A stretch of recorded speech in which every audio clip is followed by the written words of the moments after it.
Hey guys, welcome back to my channel. तो हमको पता है हमारी इंडियन इकोनॉमी की सीरीज़ चल रही थी जिसमें हमने कल मनी मल्टीप्लायर का कॉन्सेप्ट समझ लिया था। तो आज हम कुछ नया कॉन्सेप्ट समझेंगे जिसमें मैंने आपको बताया था पहले, जब मैंने आपको जो मुद्रा मापक के जो इंस्ट्रूमेंट बताए थे, जिसमें मैंने आपको M1 M2 M3 M4 के बारे में बताया था। तो मैंने उस टाइम बोला था आपसे कि अब तो कुछ नए समुच्चय आ गए, अगर आपने क्लास देखी होगी तो उन्हीं समुच्चयों के बारे में आज हम बात करेंगे जो नए आए हैं, जो RBI ने अब मतलब इनका मापन इनके तरीक़ों से मापन करना स्टार्ट कर दिया। मतलब धीरे धीरे किया है, अभी इतना नहीं करते लेकिन फिर भी कर दिया है। ठीक है, तो वो नए समुच्चय क्या क्या है? NM0 NM1 NM2 NM3 और L1 L2 L3। ठीक है, ये सारे हैं। मेन तो ये NM1 NM2 NM3 NM0 यही है। बाकी L1 L2 L3 जो है ना, वो भी थोड़ा ब्रॉड लेवल पे लाया गया है उनको, अभी उनका इतना यूज़ नहीं होता है। ठीक है, तो आज हम समझते हैं इनको। तो मुद्रा आपूर्ति पे नए सजेशन आए क्यों, इनको क्यों लाना पड़ा? तो क्योंकि मतलब कि यहाँ पे कुछ हुआ ना कि डॉक्टर YV रेड्डी की अध्यक्षता में एक समिति बनी थी जिसने विश्लेषण और संकलन पद्धति करी और 1998 में 4 नए समुच्चयों की सिफारिश की थी। RBI ने अब नए मौद्रिक समुच्चयों का उपयोग करना शुरू कर दिया। मतलब कि 1998 से इसकी सिफारिश की गई थी कि भाई नए मौद्रिक समुच्चयों का यूज़ करो, ये जो आप यूज़ कर रहे हो ठीक नहीं है। और उन्होंने विश्लेषण और संकलन किया था। डॉक्टर YV रेड्डी थे जो एक अच्छे मतलब कि जाने माने अर्थशास्त्री थे YV रेड्डी। उनकी अध्यक्षता में समिति बनी, उन्होंने संकलन विश्लेषण किया। तो 1998 में बोल दिया था उन्होंने कि आप नए समुच्चय का उपयोग करो, और इन समुच्चयों की धारणा उन्होंने दे दी थी। और तो अब RBI ने अब स्टार्ट किया इनका उपयोग करना। तो अब हमें इनके बारे में जानना पड़ेगा। तो NM0 को यहाँ क्या बोलते हैं? मौद्रिक आधार। और NM1 को संकीर्ण मुद्रा बोलते हैं। NM2 का तरह यूज़ नहीं है, इतना उपयोग नहीं करते, आपको इसे पता है। और NM4 जैसा कुछ है ही नहीं यहाँ पे, केवल NM3 जिसमें हम बोलते हैं ब्रॉड मनी बोलते हैं ना, जिसको NM4 जो था ना उसकी जगह शायद L1 आ गया है, मैं आपको आगे बताऊंगी। ठीक है, उसकी जगह L1 ने ले लिए।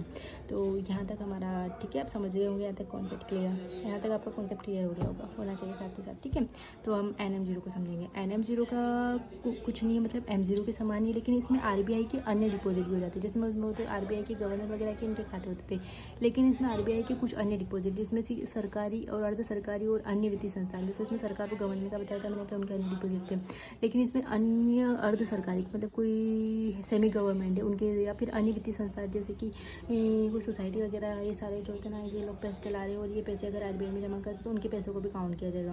विदेशी केंद्रीय बैंक प्लस सरकार के खाते में शेष राशि, विदेशी बैंकों से जो पैसे आते हैं ना और सरकार के जो खाते होते हैं उनमें जो शेष राशि बची होती है, शायद वो उनकी बोलते क्या बोलते सरकारी प्रतिभूतियों के रूप में किसी भी रूप में हो तो उनको भी इसमें काउंट किया जाएगा। और विदेशी बैंकों की जो राशि होती है ना उसको भी काउंट किया जाएगा। अंतर्राष्ट्रीय मुद्रा कोष आदि जैसी अंतर्राष्ट्रीय एजेंसियों के खाते, जैसे कि हमारे यहाँ पे भंडार होता है, आपको पता है, डॉलर वगैरह इनमें हमारे पास रखा होता है, जो दूसरे देशों की करेंसी होती है, तो उनको भी इसमें गिना जाएगा। तो NM0 ये होता है, मतलब कि इसको थोड़ा बढ़ाया गया है। इसमें RBI की जो डिपॉजिट है ना उनमें बढ़ाया गया है। उनमें केवल आपको याद रखना है कि 3 तरह की डिपॉजिट बढ़ाया गया है: अर्ध सरकारी और अन्य वित्तीय संस्थाओं की डिपॉजिट, और विदेशी केंद्रीय बैंकों सरकार के खातों की राशि, और अंतर्राष्ट्रीय मुद्रा कोष जैसे अंतर्राष्ट्रीय एजेंसियों के जो खाते होते हैं ना, इन सबको इसमें जोड़ा गया है। तो इसको थोड़ा सा बढ़ाया गया, ब्रॉड किया गया, ताकि प्रबंधन और विश्लेषण और संकलन में आसानी हो और अच्छे से याद रख पाए कि कितना पैसा है मार्केट में आके, मतलब कि कितना पैसा पड़ा है। ठीक है, तो ये हमारा NM0 हो गया। तो इसके बाद आता है हमारा NM1 के अंतर्गत कुछ नहीं, NM0 तो ऐसा ही है। और बैंकिंग प्रणाली में जो मैंने आपको बताया था डिमांड डिपॉजिट, क्योंकि M0 में हम डिमांड डिपॉजिट को लेते ही नहीं थे, तो वो M0 के बाद प्लस RBI के खाते बढ़ाए गए थे। और NM0 में आपको पता है RBI का जितना पैसा है जो हमारा हमने पढ़ा है पीछे, वो और डिमांड डिपॉजिट का पैसा हो जाएगा। ठीक है, जो से हमारा M1 था उसी तरह से हमारा NM1 हो गया। और NM2 मतलब कि जो हमारा फिक्स डिपॉजिट वाला पैसा था, जो लेकिन 1 वर्ष से कम के समय की फिक्स डिपॉजिट को ऐड किया गया। उसमें जो होता है ना, हमने वहाँ NM2 में, वहाँ हमने M2 में सारे फिक्स डिपॉजिट को ऐड कर लिया था, लेकिन यहाँ पर 1 वर्ष से कम की जितनी भी FD होती है ना उन्हें ऐड किया गया है। और NM3 में जो होता है ना, 1 वर्ष से कम की और लंबी जितनी भी FD होती है ना, सारी को काउंट कर दिया गया है। ठीक है, तो ये हमारा NM3 हो गया। बस इसमें फ़र्क समझना है कि NM2 में जो होता है ना, केवल 1 वर्ष से कम की अवधि वाली FD का वो रखा गया है, और NM3 में जो होता है ना, लंबी अवधि वाली FD को भी रखा गया है, कम वाली को भी रखा गया है, डिपॉजिट वगैरह सारा प्रोसेस में हो जाता है। ये हमारा ब्रॉड वाला मनी होता है। ठीक है, अब तरलता समुच्चय, इसमें कुछ तरलता समुच्चय भी दिए मैंने मैंने आपको पीछे बताया था, कुछ सरलता समुच्चय। नए मौद्रिक समुच्चय का देखते कार्य समूह ने 3 तरलता समुच्चय L1, L2, L3 के संकलन की भी सिफारिश की है। तरलता क्योंकि लिक्विडिटी आपको पता है L से शुरू होता है, तो L1, L2, L3 इनका नाम रखा गया है, ठीक है। तो L1 के अंतर्गत क्या होता है, NM3 हमारा पूरा आएगा, प्लस डाकघर की सभी जमा राशि, जो कि हमारा M4 के अंतर्गत आपको पता था डाकघर को जोड़ा गया था उसमें राष्ट्रीय बचत प्रमाण पत्र को छोड़ के, तो ये हमारा एक तरह से M4 के बराबर है, ठीक है।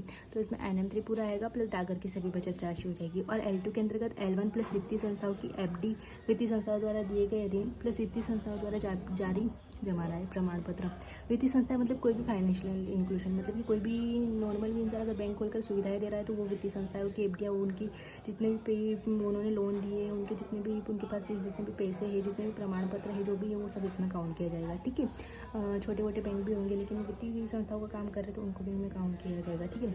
और L3 के अंतर्गत L2 plus non banking financial company. Non banking financial company के मतलब कि जो गैर वित्तीय संस्था है, गैर बैंकिंग वित्तीय संस्था है, जैसे कि आपको बताओ गाँव में वो औरतें समूह बनाकर पैसा इकट्ठा करती है। सोसाइटी होती है, जैसे कि हमें पता है कि राशन की दुकान आजकल सोसाइटी की जो होती है ना, वो राशन वगैरह का, उसके बाद वो पैसे जमा करने का भी काम करती है। कुछ मैं बताती हूँ, जैसे कि कुछ म्यूचुअल फंड वगैरह होते हैं, कुछ प्राइवेट कंपनियाँ होती है जो आपके पैसे जमा करने का काम होती है, तो उनके पैसों को भी इसमें समाहित है, क्योंकि वो भी वित्तीय संस्था, वित्तीय गैर बैंकिंग वित्तीय, वो भी मतलब कि पैसा इकट्ठा करने का काम करी, तो उसको भी इसमें शामिल किया गया है। तो ये हमारे नए मौद्रिक समुच्चय आ गए, आपको समझ में आ गए होंगे, आई होप। कुछ नहीं है, M0, M1, M2, M3 के बराबर ही है, लेकिन M0 में यही M0 में फ़र्क कितना हो जाए, M0 और NM0 में फ़र्क कितना हो जाएगा कि M0 पर RBI के कुछ अन्य हो जाएंगे, और NM1 और M1 में फ़र्क कितना हो जाएगा कि इसमें कुछ नहीं होगा, वो M0 NM0 प्लस, वहाँ पे M0 प्लस जो डिमांड डिपॉजिट है वहीं पे NM0 प्लस डिमांड। और M2 M3 में फ़र्क इतना हो जाएगा, इसमें 1 वर्ष से कम की फिक्स डिपॉजिट होती है और इसमें लंबे छोटे सभी फिक्स डिपॉजिट हो जाएगी, ठीक है। और L1 हमारा M4 के बराबर, जिसमें डाकघर की बचत राशि हो जाएगी। L2 के अंतर्गत कुछ नहीं होती, जो वित्तीय सेवी संस्थाएं होती है ना, उनकी FD, जैसे कि कोई भी बैंक, छोटा वाला बैंक हो, कुछ भी हो ले, उनके जितने भी ऋण वगैरह ये सारी चीज़ों को शामिल किया गया। L3 के अंतर्गत जो सार्वजनिक रूप से पैसा इकट्ठा करते हैं, जैसे कि समूह वगैरह चलते हैं हमारे गाँव में, पता है कि औरतों के समूह चलते हैं जो उन्हें ऋण देते हैं, पैसे देते वगैरह, और औरतें पैसे भी इकट्ठा करती है, समूह बनाकर, ग्रुप बनाकर, सेल्फ हेल्प ग्रुप बनाकर वो भी करते हैं ना, स्वयं सहायता समूह वगैरह ऐसे टाइप से। कुछ सोसाइटीज़ वगैरह भी देते हैं, तो वो सारे नॉन बैंकिंग फाइनेंशियल कंपनी, क्योंकि वो बैंक का काम नहीं करती, कोई बैंक बनाकर नहीं बैठे हो पर्टिकुलर, लेकिन वो आपस में करते हैं, तो उनके पैसे को भी इसमें सम्मिलित किया गया है। और ये ज़रूरी याद रखना कि डॉक्टर YB रेड्डी ने सिफारिश की थी, लेकिन 1998 में उन्होंने बोल दिया था कि संकलन और प्रबंधन के लिए कुछ नया आने चाहिए, लेकिन RBI ने अब जाके इनका यूज़ करना शुरू किया है, तो ये काफ़ी इंपॉर्टेंट है, नए आ गए। पहले M1, M0, M1, M2, M3 का ब्रॉड लेवल पर यूज़ होता है, जैसे यहाँ पर सबसे ज़्यादा इंपॉर्टेंट M3 था, वहाँ पे इसी तरह से यहाँ पे भी सबसे ज़्यादा इंपॉर्टेंट है NM3, ठीक है, जो कि हमारे ब्रॉड मनी में। तो आपको समझ में आ गया होगा, कुछ ज़्यादा फ़र्क नहीं है उनमें और इनमें, आप आराम से याद रख सकते हैं। तो बस यही नए मौद्रिक समुच्चय समझने थे हमें आज, तो मैंने आपको समझा दी। आई होप आपको क्लास अच्छी लगी होगी, और आप एक स्क्रीनशॉट ले लेना और अपने नोट्स भी मेरे साथ साथ प्रिपेयर करना, जिससे कि आपको हेल्प मिलेगी काफ़ी ज़्यादा, ठीक है, पढ़ने में। तो thank you, thanks for watching.